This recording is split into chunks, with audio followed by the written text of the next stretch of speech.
So, it begins with a man named Kim. Every day, as he gets off the bus, he notices a girl sitting at the bus stop with her luggage. For the first few days, he ignores her. But one day, frustrated, the poor fellow asks her, "What are you doing there?" The girl replies, "I'm waiting for a bus." Kim replies, "The bus I got off was the last one. A bus will arrive in the morning." The girl, named Lee, asks Kim, "Do you know me?" Kim didn't know her. He shakes his head and awkwardly walks away, but the next day, the same thing happens. Kim gets off the bus and finds the girl sitting at the bus stop again. The only change is that it is raining today. Kim feels sorry for her and tells her, "It's not right for you to stay here. My house is nearby. You can spend the night there if you want." The girl agrees, and Kim takes her home. The scene cuts to a nurse on night duty in the ICU. At this moment, a strange man tries to enter the ICU. When the nurse refuses to let him in, he reveals that he actually wants to go to the morgue, the place where hospitals freeze dead bodies. Before the nurse can respond, a patient's health deteriorates, and when she returns after handling the situation, she finds the man has left. Next, we see a light shop owned by Jung. A confused man comes to Jung to borrow a light. Jung gives him the light, but strangely, he writes down all the man's information in his register without telling him anything. Just then, the same man from the hospital arrives at the shop. Jung asks, "How can I help you?" But the man leaves, confused, without saying anything. The scene cuts to a school. A girl is watching a class from the ground. It turns out that a girl named Hyeju is sitting there. Hyeju also notices her and greets her from above. A strange thing we notice here is that everyone is ignoring Hyeju and the other girl, as if they cannot see them. We see the light shop again, where a man approaches Jung. As soon as this man arrives, Jung's glasses start turning to ice. The man asks Jung, "Have you seen a dog?"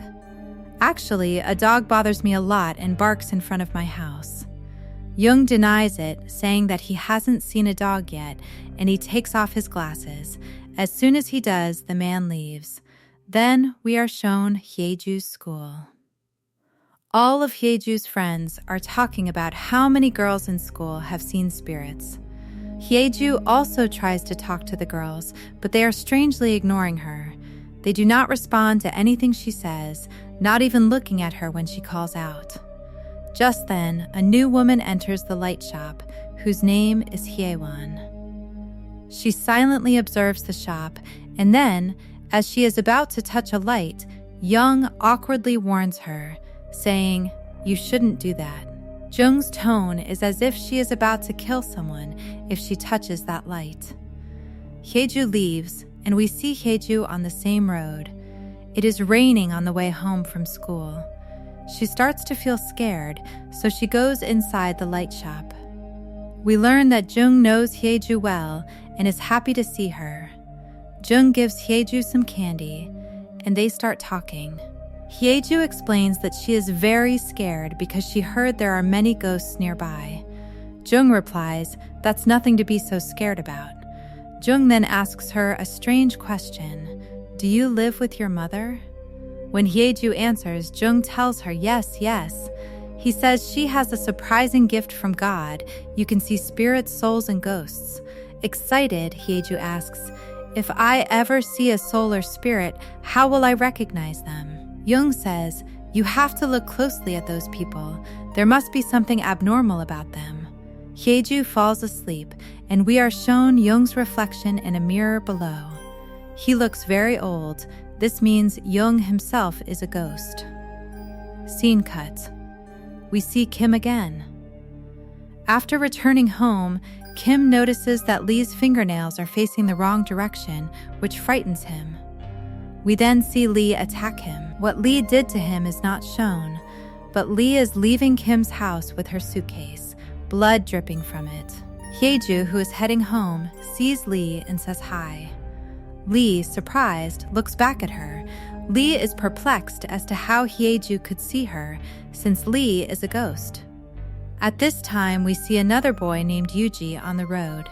He too is feeling very scared while returning home from school. To help with his fear, he starts singing. Inside a house, a girl named Sayeon is annoyed by his singing. She is unable to complete her work. His singing caused the lights to go out. As the lights go out, we see someone else in the shadows behind her, a sight Sayeon is completely unaware of. She checks the lights and discovers that the main switch is not off, yet the lights are not coming on. This is only happening in her house. She ignores this, thinking that the house is very old and there must be a fault. Returning to her room, she opens her laptop again and continues working. Yuji's voice disturbs her again, and she asks Yuji from the window to stop singing.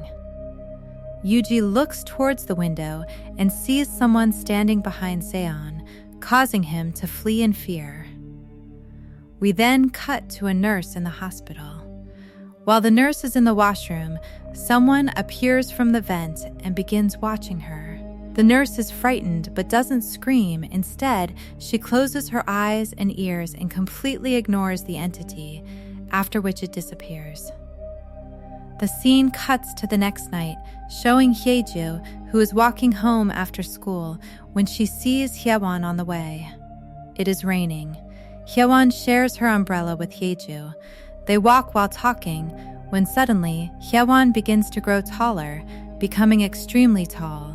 Hyeju, frightened by the sight, realizes it is not human, as Young had told her.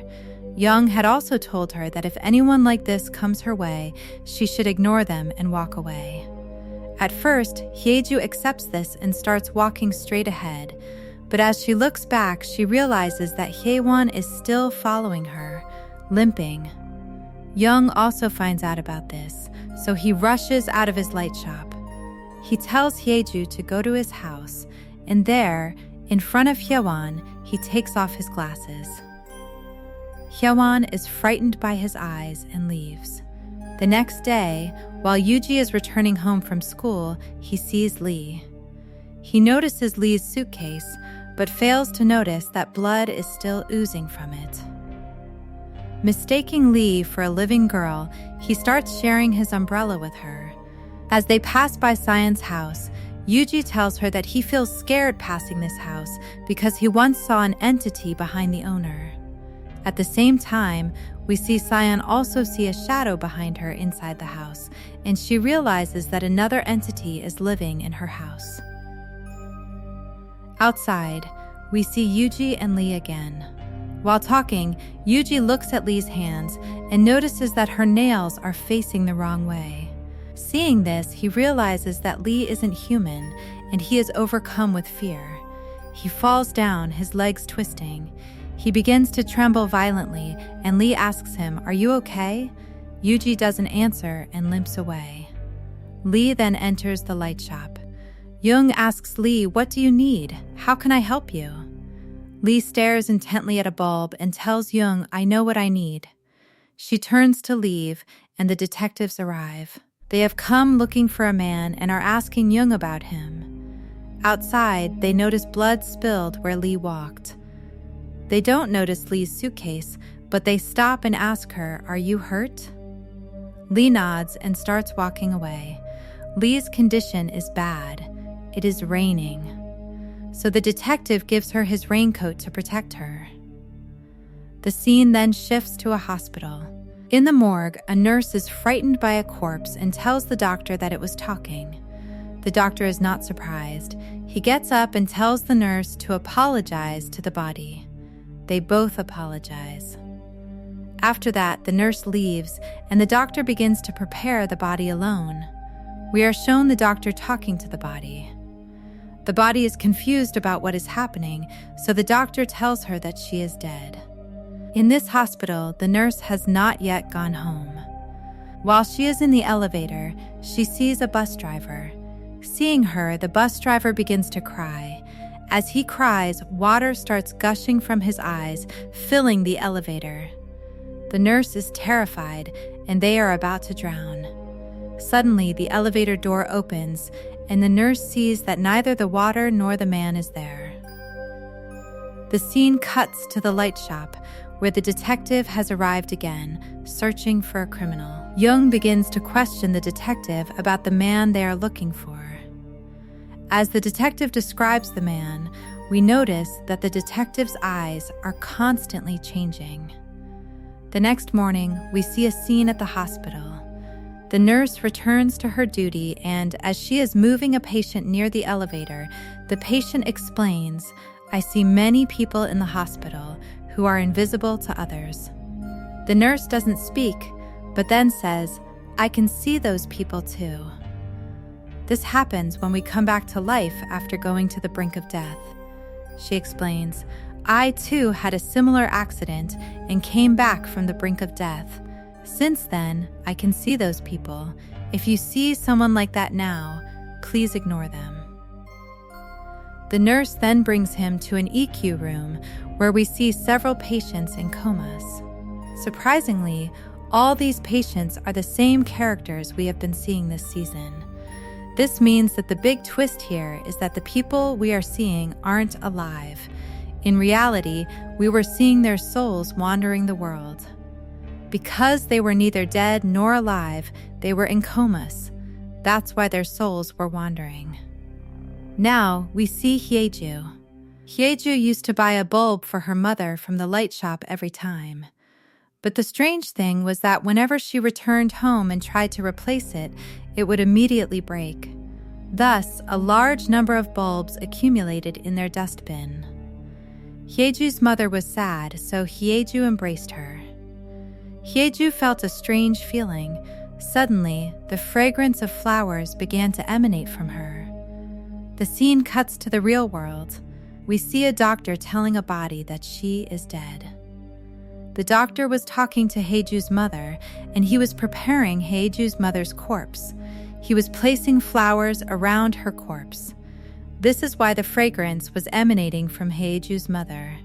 Clearly, Hyeju's mother and Hyeju were both in the spirit world. How did they get there? The mystery unfolds, and the story shifts to the past. We see all the characters introduced in this season going about their daily routines. First, we see Kim. He was on his way to meet his fiancée, who was Lee. Afterward, we see Hyewan and Sayeon, and we learn that they live together. Finally, we see Hyeju and her mother. Hyeju's mother took great care of her. Hyeju's father would always pick her up. However, since her father was away on a trip, Hyeju's mother came to pick her up herself, leaving the school. We also see Yuji. Yuji arrives and boards a bus, driven by the same bus driver we saw earlier. While he was in the elevator, the water was filling up. The driver notices that the bus's brakes are not working properly. However, he doesn't repair them because it is time to leave, and all the main characters are on board. The bus starts moving. It is raining. Suddenly, the bus loses balance. A tire blows. The brakes fail, and the bus crashes over a bridge into the water. Lee, who was waiting for the bus at the next terminal to help Kim get on, is devastated by the accident. Everyone's lives are at stake. Everyone is rushed to the hospital, and their condition is dire. We learn that by the time they arrive, both Hyeju's mother and Hyewan have died, and everyone else is in critical condition. They are in a coma. Kim's parents are extremely worried about Kim. Lee messages his mother to ask about his condition. An angry mother tells her that Kim is dead. She didn't want Lee to be with him because she couldn't hear or speak. Lee had no one else in this world except Kim. Hearing the news, she breaks down and takes her own life. We learn that in the soul world, 3 people had died, and the rest were in limbo. Lee committed suicide, and in such a painful way that even her fingernails were broken. This is why her nails were inverted in the soul world. The time shifts back to the present, and we see the same soul world. We see Lee waiting at the same bus stop just as she was before her death. Kim emerges from the bus. It is Kim's soul. He has forgotten that Lee was his fiancée. As usual, he looks at Lee, wondering why she is staring at him, and leaves. Kim would always fall after a short distance because both his legs were broken in the real world. He couldn't walk properly.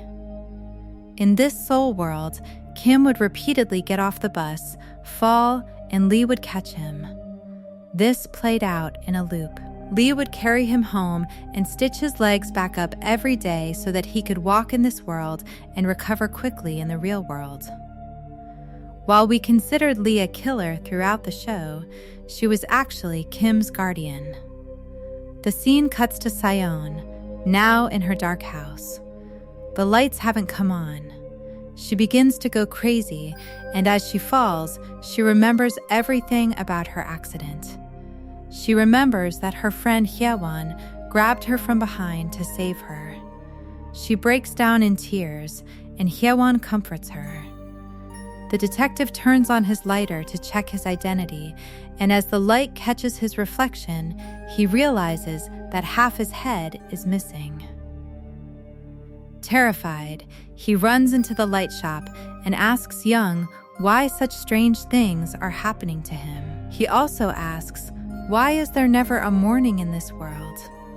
Why is it always night?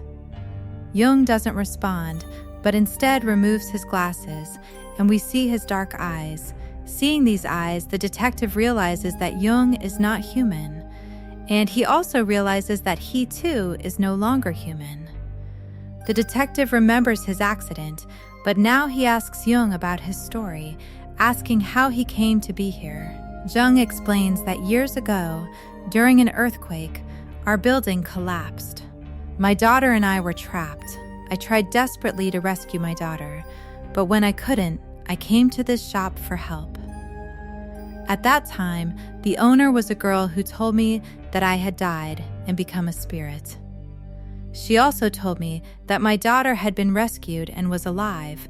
That's why I couldn't find her. Jung explains that from that day on, I managed this light shop because I learned that after death or in difficult situations, souls visit this shop. I have been working here all this time in the hope that I might meet my daughter one last time. The detective asks Jung, "Am I dead?" Jung says, "No, you're in a coma. Right now, your soul is here. You can go back to the world. And this place is like a portal for you, connecting this world and the human world. You have to find your light here. If you find your light, you will go back to your world." The detective starts looking around. There are many lights here. He asks Jung, "Which is my light?" Jung tells him, "You've found your light." He looks at his lighter in surprise, which is burning without him trying to light it. That is his light.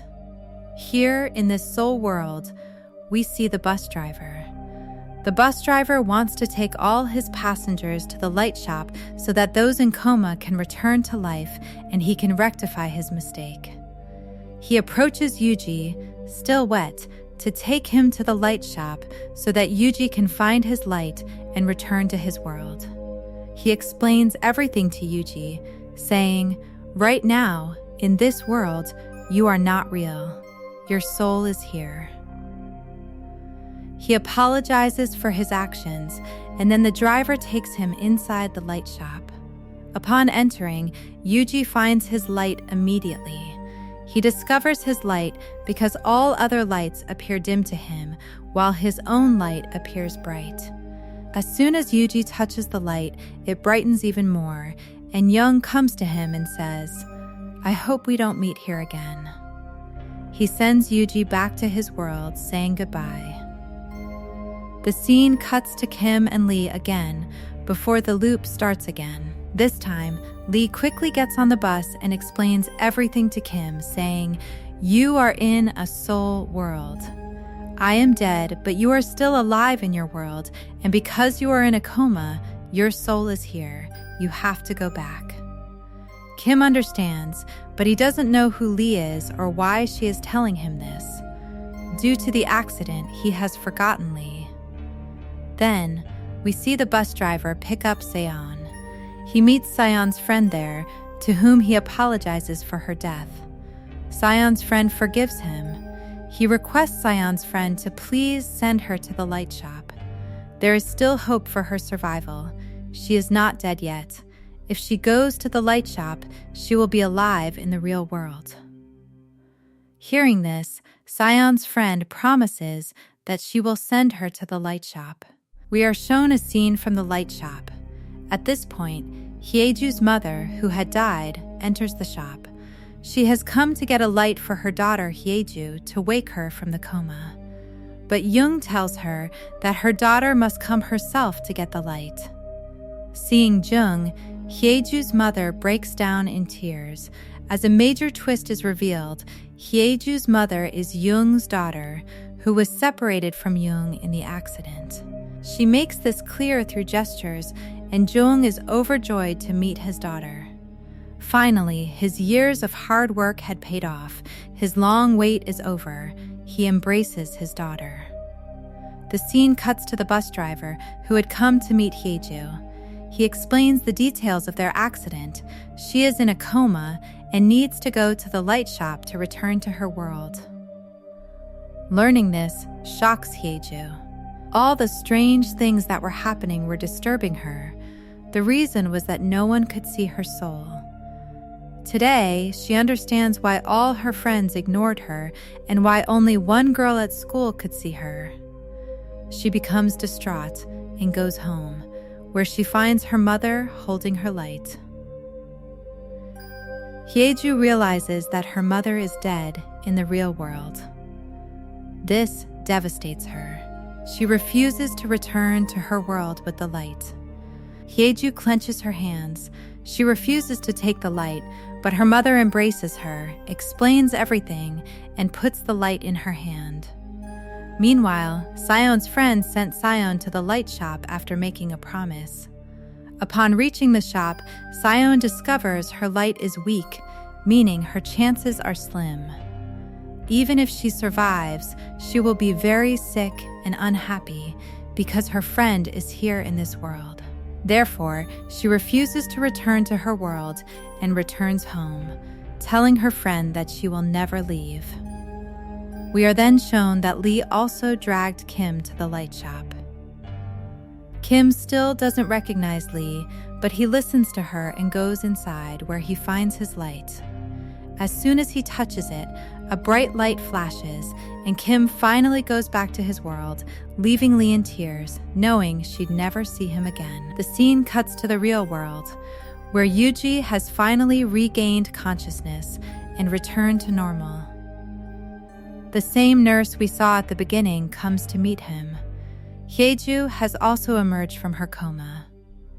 But Hyeju still remembers everything that happened. This is why she is deeply saddened, as she had met her mother for the last time. She misses her mother. In the world of souls, we see that the bus driver, after apologizing to everyone, has begun doing good deeds. He has taken the responsibility of taking the souls of those in a coma to the light shop so that they could return to their world.